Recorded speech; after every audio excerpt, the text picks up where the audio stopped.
Assalamualaikum warahmatullahi wabarakatuh. Bagaimana kabarnya teman-teman? Jadi di sini kami sebagai kelompok satu. Kelompok satu terdiri dari Mukhlisoh, Ihdanur Faresa, Hasirin, Musfiratul Khairiyah, Zaim Inas, dan Sela Septiani. Di sini kami akan membahas tentang Archaebacteria dan Eubacteria.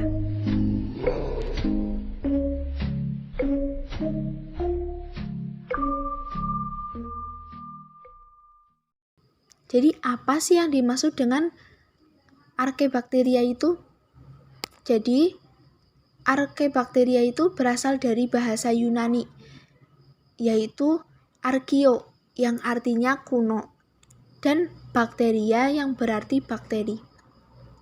Jadi Archaebacteria pertama kali itu ditemukan pada tahun 1977 dan diklasifikasikan sebagai bakteri. Kelompok bakteri ini merupakan bakteri purba dan hidup di tempat yang ekstrim. Nah, seperti apa sih ciri-ciri Archaebacteria itu? Ciri-cirinya yaitu uniseluler prokaryotik, yaitu tidak memiliki membran sel. Jadi kalau Archaebacteria itu tidak memiliki membran sel. Kemudian ciri-ciri yang lain yaitu juga tidak memiliki dinding sel. Mempunyai banyak jenis RNA polimerase. Nah, Archaebacteria ini biasanya hidup pada lingkungan yang ekstrim, seperti daerah dengan kadar garam tinggi. Nah, Archaebacteria ini bereproduksi dengan cara pembelahan biner, pembentukan tunas, dan fragmentasi. Komposisi sel ini itu tidak mengandung peptidoglikan. Kemudian reproduksinya itu pembelahan amitosis. Untuk ukurannya sendiri yaitu berkisar antara 1 sampai 10 mikrometer sampai lebih dari 15 mikrometer. Untuk klasifikasi Archaebacteria berdasarkan habitatnya dibedakan menjadi 3, yaitu ada metanogen, halofil, dan termofil atau termoacidofil. Yang pertama dulu, metanogen. Apa sih yang dimaksud dengan metanogen?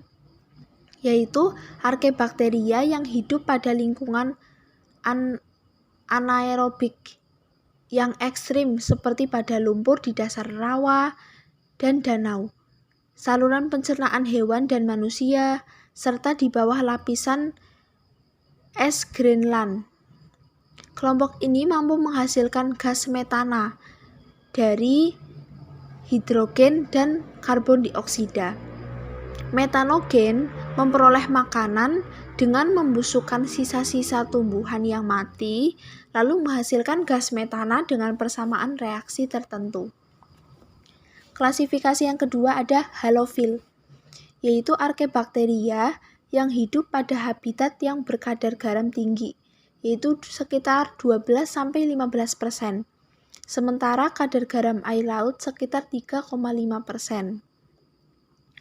Halofil ekstrim ini hidup pada lingkungan yang berkadar garam. Nah, berkadar garamnya itu tinggi, seperti di danau, di danau air pasir atau laut mati. Nah, halofil ekstrim melakukan respirasi aerobik untuk menghasilkan energi. Ada juga beberapa yang dapat berfotosintesis. Klorofilnya disebut bakteri Orodopsin yang menghasilkan warna ungu. Nah, klasifikasi yang ketiga yaitu ada termofil atau termoacidofil.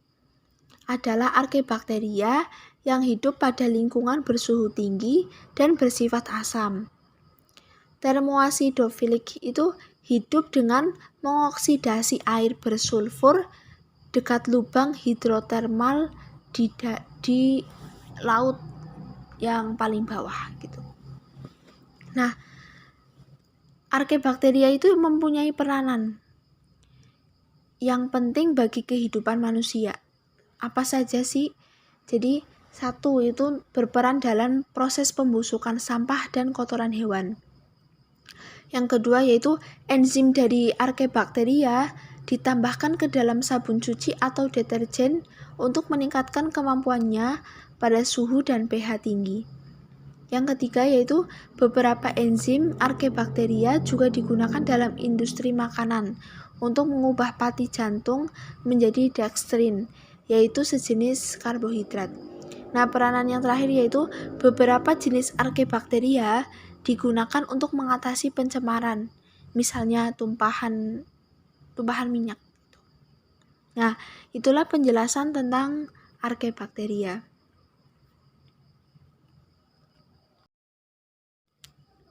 Kemudian kita lanjut ke Eubacteria. Jadi, apa sih yang dimaksud dengan Eubacteria? Eubacteria berasal dari kata eu, yang berarti itu artinya sejati, dan bakteria, yang berarti bakteri. Jadi, Eubacteria disebut sebagai bakteri sejati yang sehari-hari kita kenal sebagai bakteri. Nah, seperti apa sih ciri-ciri Eubacteria itu? Jadi, ciri-ciri Eubacteria yang dimiliki Archaebacteria adalah uniseluler prokaryotik, kemudian ada memiliki dinding sel yang tersusun atas peptidoglikan, yaitu gula dan protein. Nah, ukuran tubuhnya itu sekitar 1-5 mikron. Apabila berada di lingkungan yang kurang menguntungkan, akan membentuk endospora. Nah, ada juga yang memiliki flagel dan ada yang tidak memiliki flagel. Nah, Eubacteria ini hidup kosmopolitan, artinya dapat hidup di segala tempat, misalnya di darat, di udara, di air, bahkan bisa juga di tubuh manusia.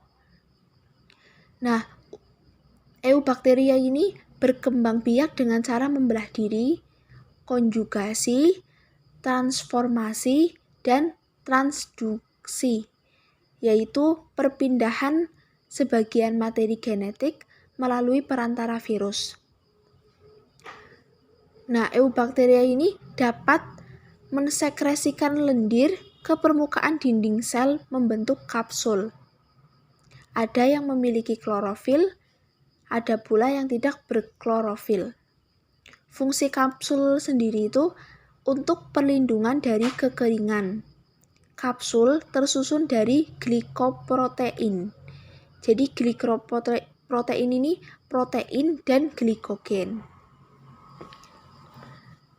Nah, bakteri ini juga memiliki struktur. Struktur bakteri itu terdiri menjadi 2. Yang pertama yaitu struktur dasar dan ada juga struktur tambahan. Struktur dasar dimiliki oleh hampir semua jenis bakteri. Nah, ini itu meliputi dinding sel, membran plasma, sitoplasma, ribosom, DNA, dan granula penyimpanan. Kemudian yang kedua yaitu struktur tambahan, dimiliki oleh jenis bakteri tertentu. Jadi tidak semua bakteri itu memiliki struktur tambahan. Nah, struktur ini itu meliputi kapsul, flagella, pilus atau fimbria, kromosom, vakuola gas, dan endospora.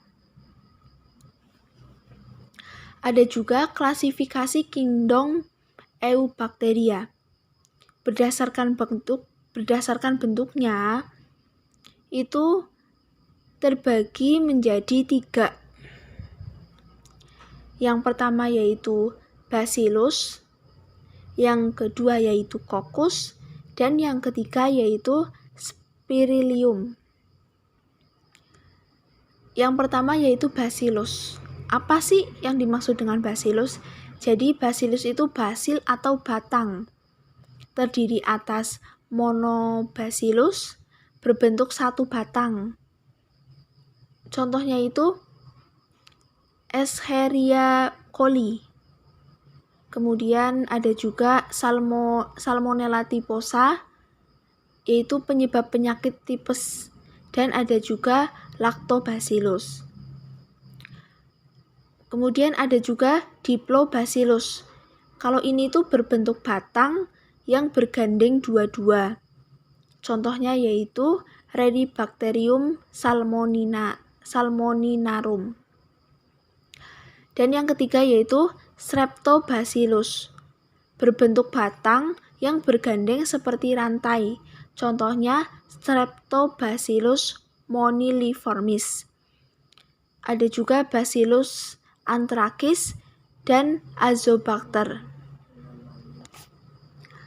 Kemudian klasifikasi kingdom yang nomor 2 yaitu ada Coccus. Coccus ini disebut juga dengan bola. Terdiri atas Monococcus, Diplococcus, Tetracoccus, Streptococcus, dan Staphylococcus. Oh iya, masih ada satu lagi, yaitu Sargina. Kemudian klasifikasi yang ketiga yaitu ada Spirillum atau spiral atau begas. Terdiri dari Spirillum, Spirochaeta, dan Coma.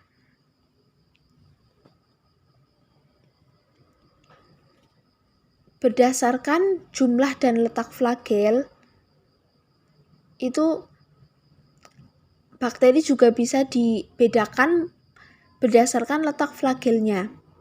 Apa aja sih? Jadi yang pertama yaitu Atrix adalah bakteri yang tidak memiliki flagela. Ada juga yang Monotrix adalah bakteri yang memiliki satu flagela dan melekat pada salah satu ujung sel. Yang ketiga yaitu Lophotrix adalah bakteri yang memiliki banyak flagela dan melekat pada salah satu ujung sel. Kemudian Amphitrix adalah bakteri yang memiliki satu flagela dan masing-masing melekat pada kedua ujung sel. Yang terakhir yaitu Peritrix adalah bakteri yang memiliki flagela yang tersebar pada seluruh permukaan sel. Nah, berdasarkan kebutuhan oksigen, juga bakteri bisa dibedakan menjadi dua, yaitu bakteri aerob, yakni bakteri yang membutuhkan oksigen bebas untuk memecah zat dan memperoleh energi. Senang hidup pada lingkungan lembab dan cukup udara. Kemudian ada juga bakteri anaerob, yakni bakteri ini tidak memerlukan oksigen bebas untuk memecah zat. Energi yang dihasilkan dari fermentasi karena bakteri ini itu menghasilkan zat fermentasi. Kemudian berdasarkan cara memperoleh makanan, itu dibedakan menjadi dua. Ada bakteri heterotrof, yaitu tidak mampu menyusun makanannya sendiri, yang terdiri dari parasit, yaitu mengambil nutrisi dari organisme yang masih hidup. Kemudian yang kedua ada saprofit, yaitu yang mengambil nutrisi dari organisme yang telah mati. Yang kedua yaitu bakteri autotrof. Bakteri autotrof itu dapat menyusun makanannya sendiri. Nah, bakteri ini itu terdiri dari fotoautotrof dan kemoautotrof.